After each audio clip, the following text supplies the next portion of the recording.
Welcome to Leadership, Love and Laughter, where we dive into the unspoken truths in life and business. I'm Natalie Potts. And I'm Victoria Dioh. Let's go!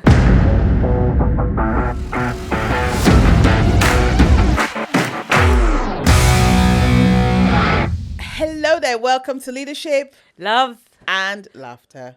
Welcome. My name is Victoria Dioh, and you are Natalie Potts. What are we talking about today, Potts? Burnout to breakthrough. Burnout. Yep. Burnout. What are your thoughts on it? Have you ever been burnt out? Have you ever experienced burnout? Well, this is probably part of the conversation. I think it's a language piece as well for people, isn't it? And a labelling bit a little bit sometimes.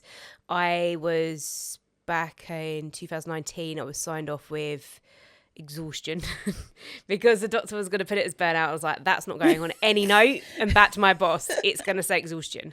Right. So it was just a bit of the reality is probably all of that, yeah. Why?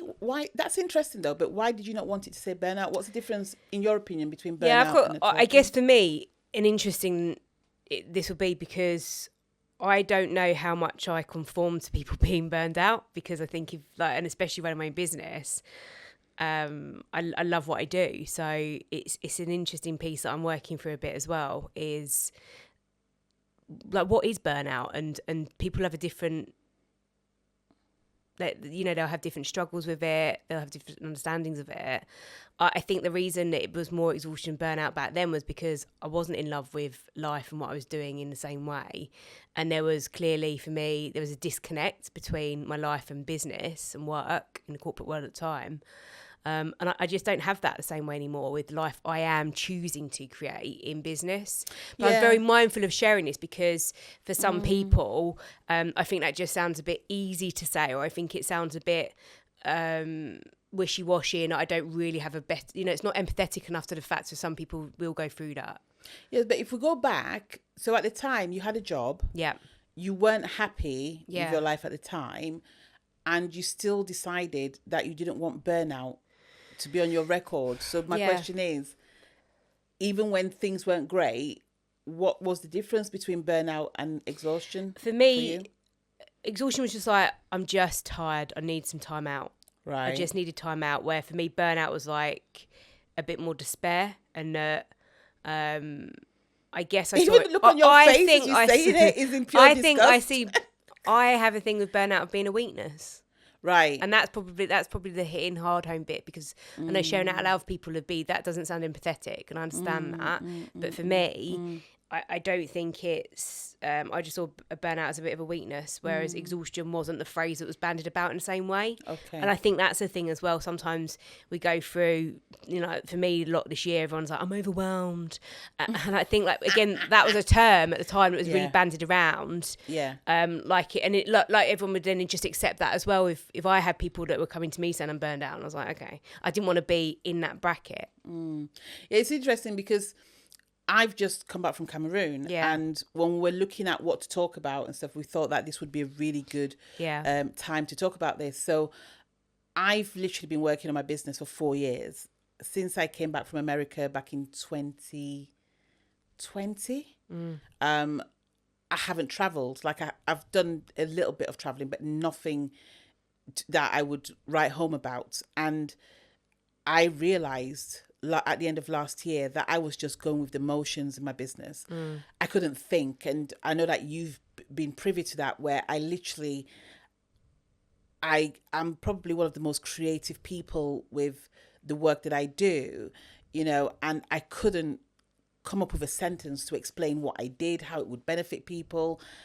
I was struggling, and I didn't know what it was. But like you, I don't believe in just leaning into a label. Yeah. It was all like, well, do you know what? As a single woman, and as somebody who has a business, I have to put food on the table. So I keep moving forward whilst looking after myself. But I hadn't really tuned into anything being wrong, but I knew there was a gap. I knew that there was something that wasn't aligned. Yeah.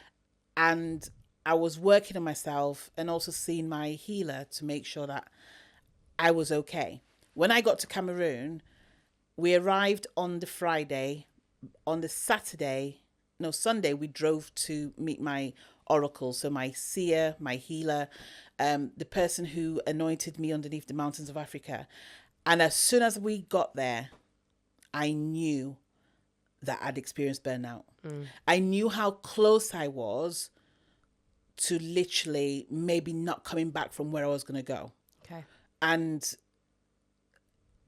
when I talk about it now, I feel emotional, but it's almost scary to think how quickly you can ignore the signs for want of being brave. Yeah. Like I wasn't functioning.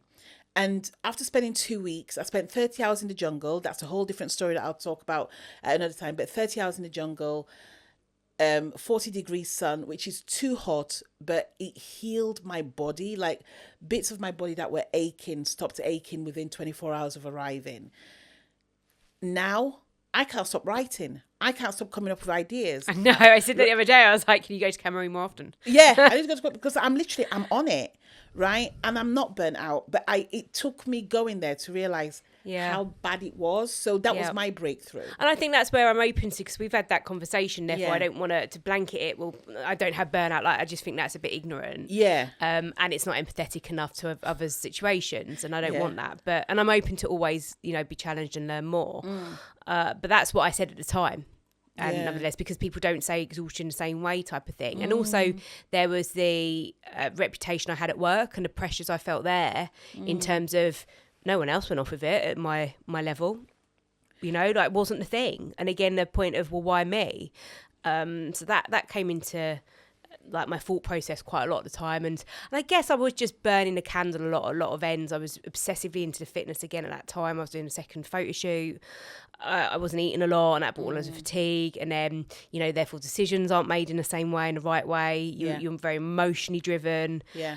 And that's just, and again, that's not a state where I run my business. Now, I guess that experience has taught me much more to be aware of things. And I guess, but I'm open to, like you said the other month, where you just rang me out of the blue from Cameroon, and you were like, I was like, my head's full, but you kind of knew that anyway for me. And it was that wake up to me again, that day of, be careful of that side of burnout, because, and that's when I've kind of twigged. I was like, there are stuff where I do push to the level of my brain can't even think clearly, and I'm just autopilot, default mode every freaking day, and therefore that's not actually healthy. But do I think it's burnout? I don't know. So the way I relate it to, it's like having a computer or a phone that has maxed out on memory. So, but I think though, for me, burnouts, there's a lot more emotion attached to it than what I feel at those points. For everybody it's different. Yeah. But it equates to a full memory where you literally can't process stuff. And the only way to do that is to declutter. Yeah. And as a healer, as somebody who's, I've studied this, I've worked with it. My teacher talks about it, Les. If you get to a certain point where your brain gets too full and you experience burnout, it can also lead to so much more.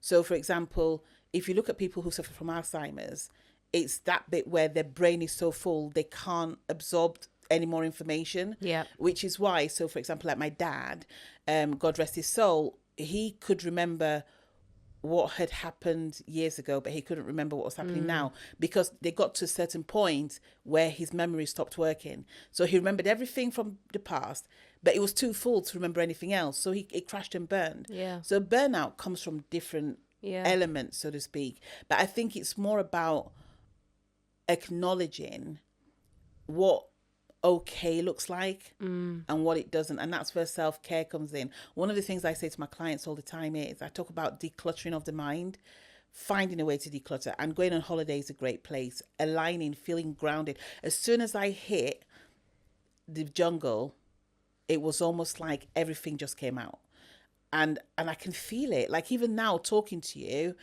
I feel vibrant, where my thoughts are flowing, rather than going, what was it again, which is what I've realised before going away. I was thinking. Do you know, it's really interesting. Yeah. I do have, I've got one of those brains though where I like to be on a lot, and I've realised recently I've started again listening to a lot more podcasts. Yeah.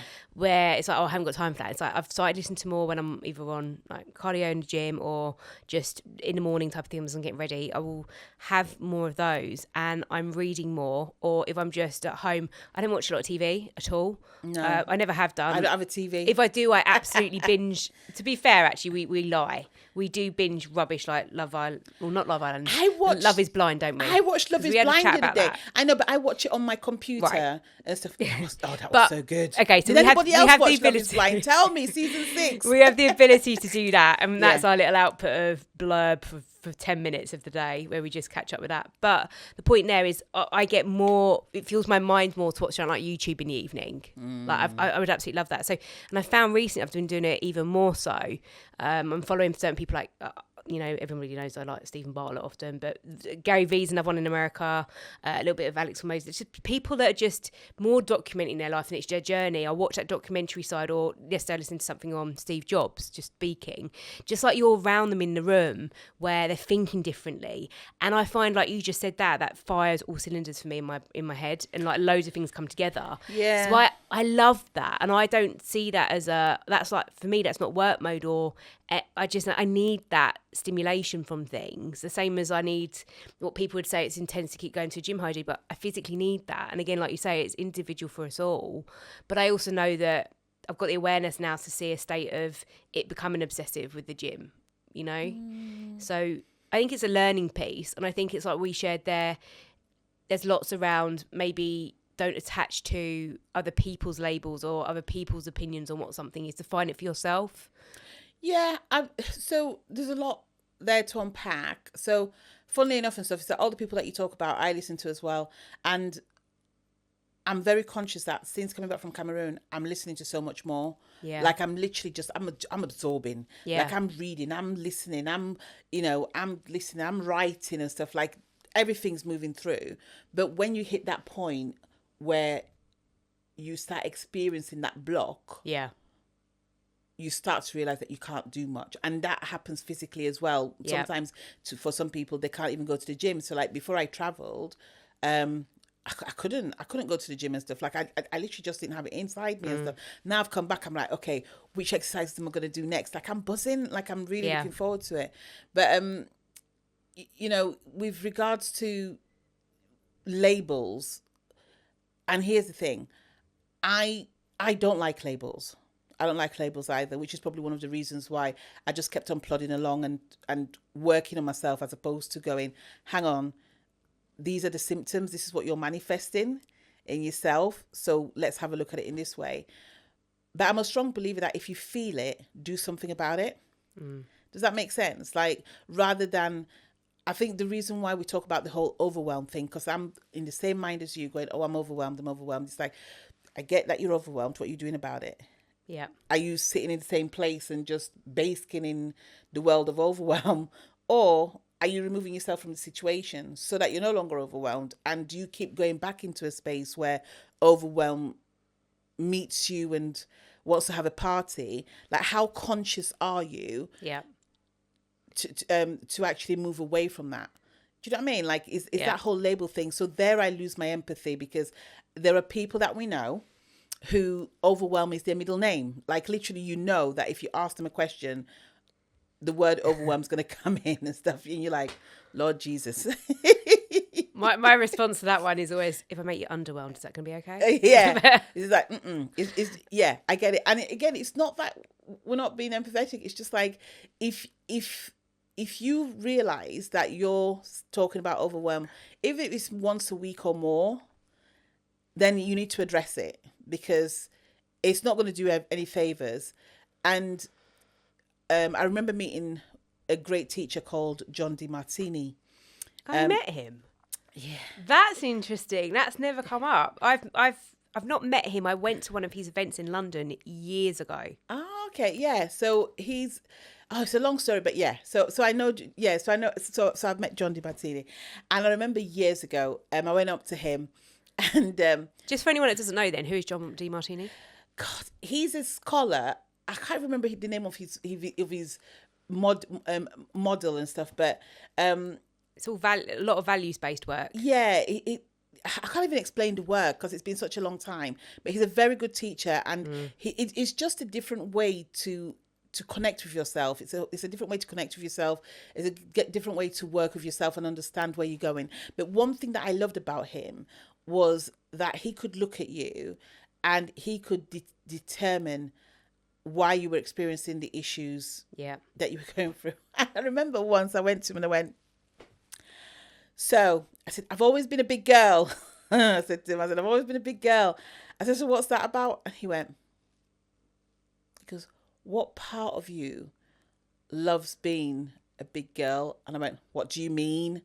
And I literally almost killed him. I was like, what do you mean? How dare you? But it's really funny because what I did learn, though, was how it could serve. He was like, how does it serve you being a big girl? Yeah. You know, because at the end of the day, he goes, you acknowledge it. Yeah. But you're still a big girl. So how does it serve you?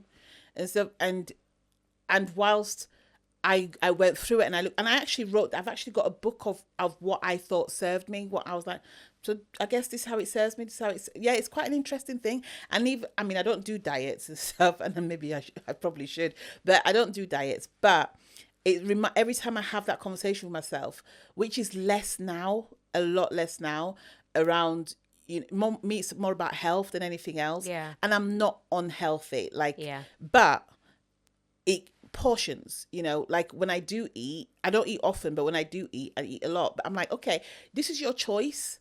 The same for somebody who overwhelm. It's like, what serves you? Yeah. Being overwhelmed, like, is it because maybe you get more sympathy? Is it because, so one of the things I wrote down for me, I'll be very transparent, is being a big girl and stuff. I love it when I get on the tube and nobody else sits next to me and stuff, because I don't like sitting next to people and stuff. So I get loads of space. That is true though. I mean, obviously that's not the reason to have 10 burgers, but it's that whole thing of how does it serve you to have that label? Yeah. How does it serve you? I think there's something as well though, thinking like overwhelm, burnout, all of that, and any challenges we have around things. I guess looking back exactly that scenario at the time and the leadership role I was playing, that pressure around that as well, of I can't be that, I can't have that. And as well, everybody around, like, I guess because I managed absence and things like that at the basic level, and I would see people experience like their experience of it, and I'd be like, well, it's not mine. So therefore, right. I think as well, and I used to really, I had one person do it once. I'm not going to talk about who it was, but they was just like, you're burned out. You are, that's all the signs. And I was like, no, that's not all the signs. And I don't sometimes, it's not like I don't often like being told what to do, no. But sometimes when someone's doing it from a place where there's not enough context or understanding, it's just, and again, it's that blanket, opposed to that open, let's have the conversation, let's talk to me about that. It was a telling me.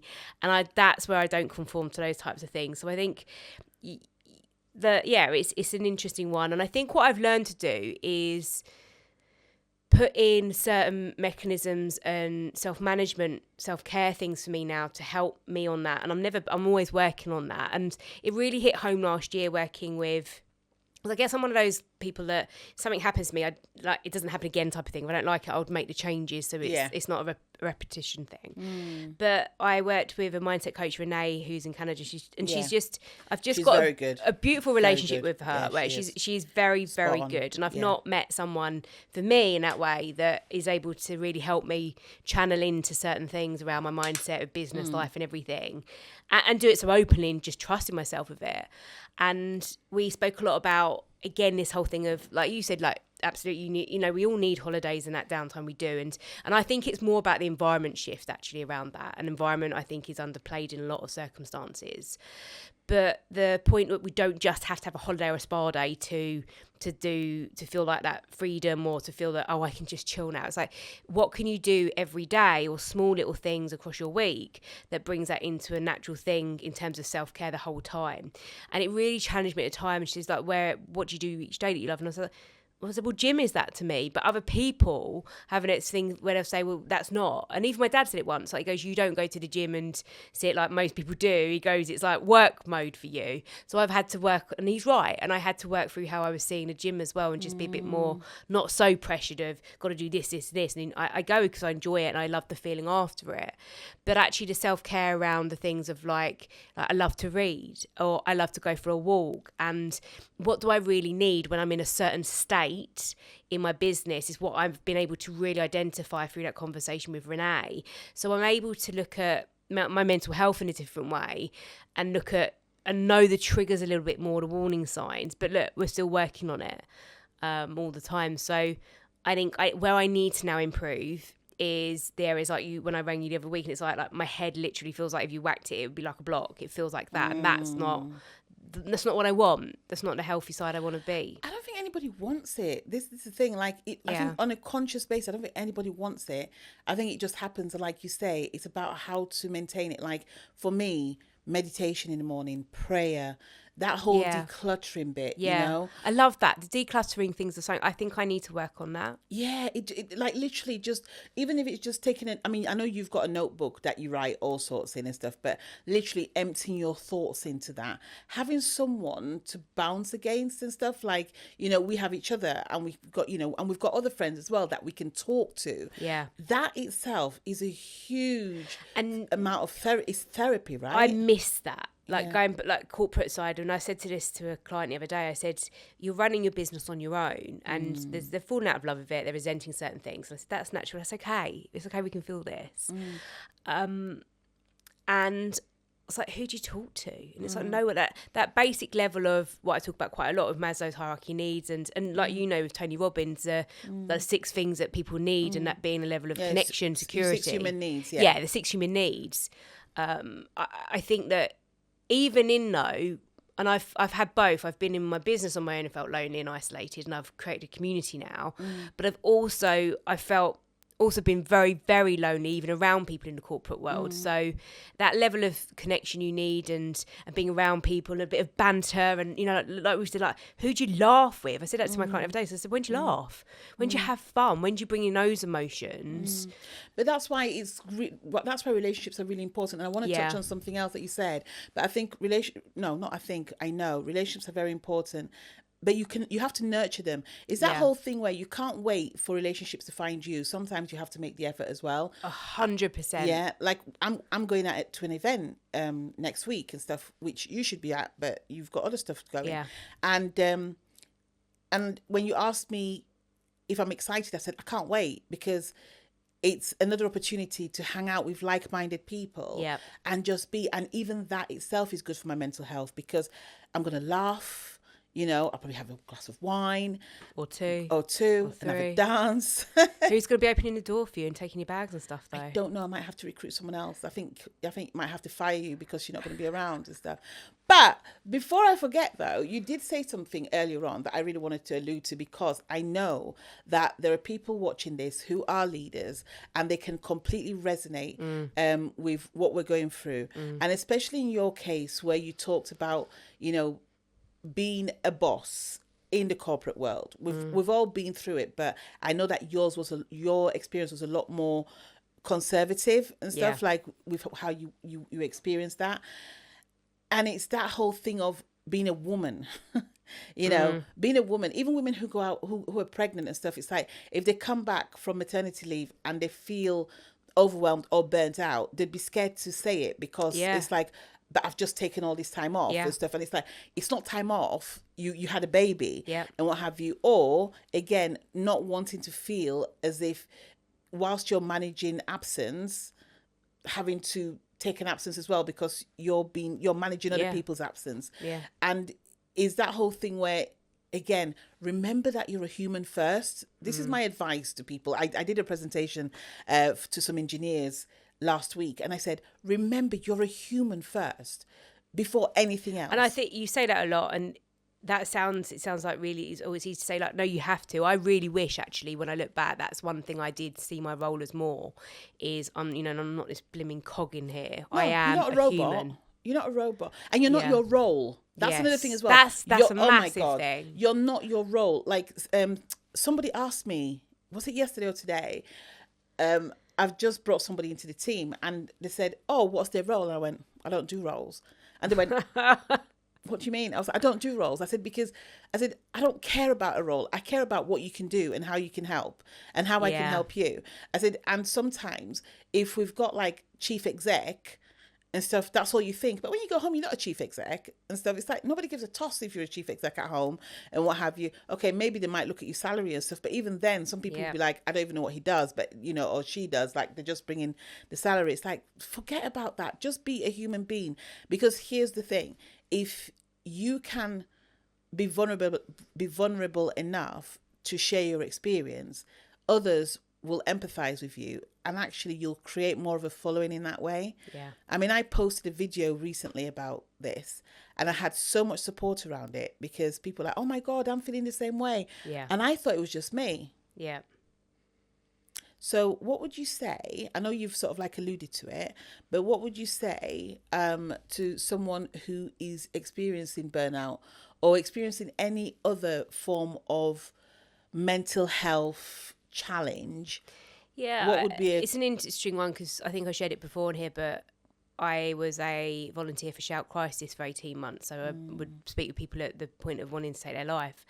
And incredibly, I've said it's like the helper's high, where you feel good of someone else. But the basic was that the whole thing with mental health for me is about like share it, like that halving a problem if you share it and just talking to people. So I think that it's knowing that there are resources and there are people, even if it's like you feel there's no one around you, there are people like that. And that's the point of those services, to listen and be kind and understand for you. So I think always the point of who can you share this with right now. There's always somebody.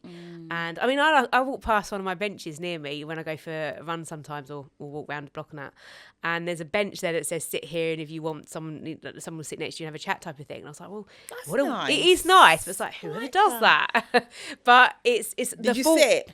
I haven't yet. The thought process, I probably will next time. I'm going to challenge you to do it and see what happens. Oh gosh. But the point around that is about like, just talk to someone, because when we talk, often again, I work with clients and I was like, who have you shared this with? They're like, no one. It's just get out of our heads and just talk things through. And it's a bit like that, just that breathing, and just like you said, it's a form of compressing, like decompress. I'll be honest. So important, first of all. I'll be honest with you though. There used to be a time when, and it's funny enough, you gave me some advice recently, and we're looking for a name of a challenge that I wanted to give, and you said, why don't you just ask people? I was like, and I realised at the time that it's nothing to do with mental health, but I had that resistance of sharing, because I was like, if I share, then it's that whole thing of, what if it's not, if it's almost like, what if I get it wrong? Which is weird, because there was nothing to get wrong. It was 3 options of, names that I'd come up with. And I think sometimes people feel that with sharing and talking, because it's like, well, who can I trust? But also, it's not even who can I trust. It's like, if I tell you, who else are you going to tell? And then you're gonna find my weak point. Right. Do you know what I mean? Like, there's a big thing here for me about judgment, and there's a huge thing with judgment in society. Yeah. Like all the time. But sometimes people fear it. Yeah, but sometimes, do you know what? What I learned, especially when my whole life turned upside down and I lost everything financially, I realized, you know what? I don't care if you're going to have to tell my story. I was just like, I need to learn how to be vulnerable, and I need to learn how to trust, even if those people prove that I can't trust them later. It's okay. Do you think you could be more vulnerable? Oh God, I'm vulnerable as hell.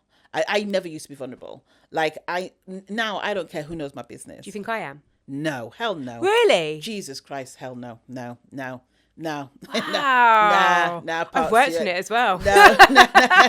Okay, you see me repeating it, going, no. Oh, gosh. You are with me. Oh, it's so interesting, isn't it? You are with me, but it's like, as soon as you walk away from me and stuff, I can hear the gates going, chickup. It's just like, you are not.